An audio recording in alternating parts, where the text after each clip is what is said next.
when one of them there was called The Dance, and we're moving on to dance now.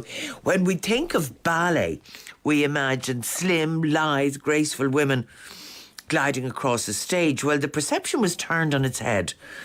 Excuse me, in the Channel 4 series Big Ballet, which started last Thursday, which saw an Irish woman, Russian-trained dancer Monica Loughman, along with Wayne Sleep, training 16 plus-size people with a love of dance. And you happen to look like the image of a dancer. Mm-hmm.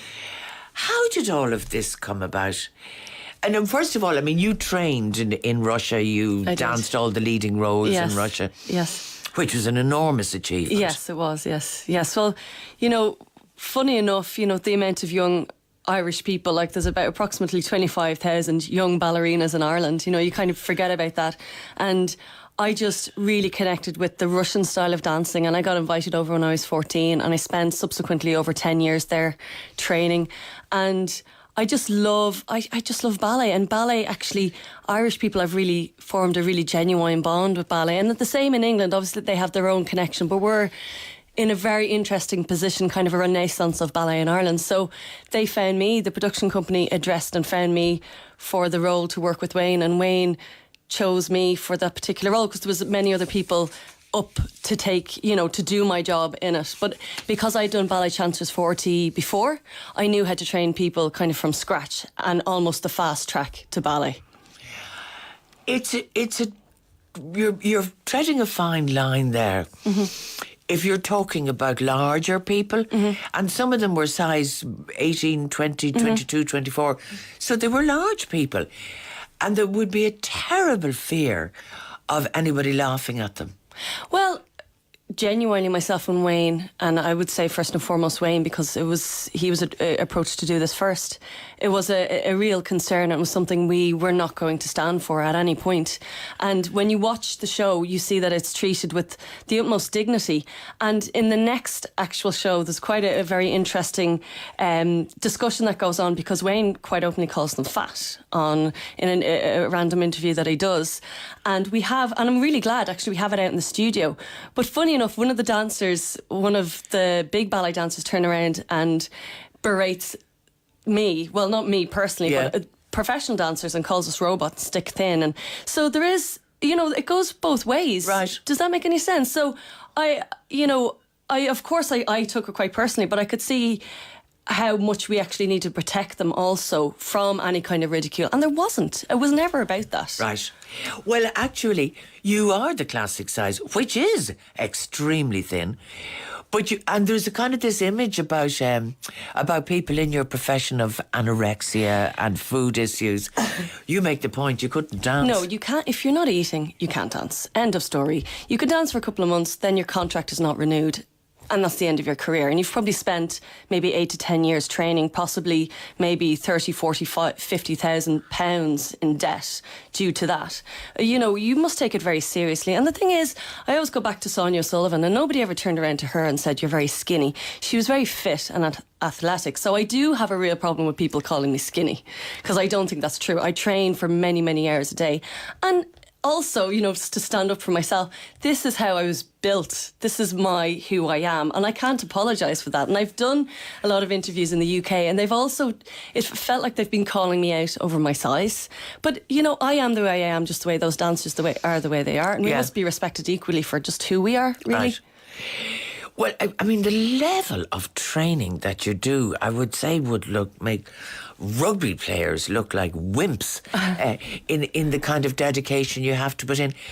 And, I mean, I'd be fascinated now to see the continuing programmes. Mm. Did the women and the men, did they get very fit? They did. They did get very fit, but again, I was quite restricted by their size also, so I couldn't really push them to the maximum that you could push a professional or someone that's on a professional track to do ballet. But they did. They got very, very fit. And at the very end, we did 2 shows back to back. That was 30 minutes long, so that's an hour of full-blown dancing, and they got through it. Now, we had a few injuries as well, but that's going to happen, and I had to work really hard to keep the injuries to a minimum. Right. But they did get fit, yeah. And it was Swan Lake? It was indeed, yeah. It was a very chopped down, Wayne's very proud of it, 25-minute version of Swan Lake, of a 3-hour ballet. Right, yeah. You hear those of Shakespearean plays as well, sort of done. And in terms of costume, how did you deal with that? Well, initially, a lot of the dancers, the ladies wanted to wear tutus, and my stance on that is no way. Unless you've trained for a certain amount of time, you have a certain muscle tone, your legs look a certain way, you have the correct line, you're not wearing a tutu. End of story. And actually Wayne come up with this fantastic idea of doing it. It was in the 1920s, the flapper period. So lovely, like just above the knee length, just very flattering. And to be honest with you, really, I know one or two of them were stuck on the tutu idea, but they looked sensational on the night, and that's all we really wanted for them. Right. What is the state of ballet here? There was a very active ballet world. There was indeed, at one stage, yes. And then it vanished. Yes, it did. This week, 25 years, Irish National Ballet was defunded, and we're in a very precarious position at the moment. But I have a petition online. So that it's for the equitable funding of ballet. And at the moment, I've done a lot of research over 3 months and subsequently over 3 years to get my percentages and my statistics right. But I've decided to call on for the resignation of the ballet advisor in the Arts Council, Derek Purnell, so that ballet has is treated more fairly. Well, I presume from his perspective, he does his job to the best of his ability, we have to accept. You don't agree? No, that's I disagree completely. But if he was appointed, the statistics to prove it, so I do disagree. If he was appointed, presumably he was appointed on the basis of his expertise. I can see my clock going.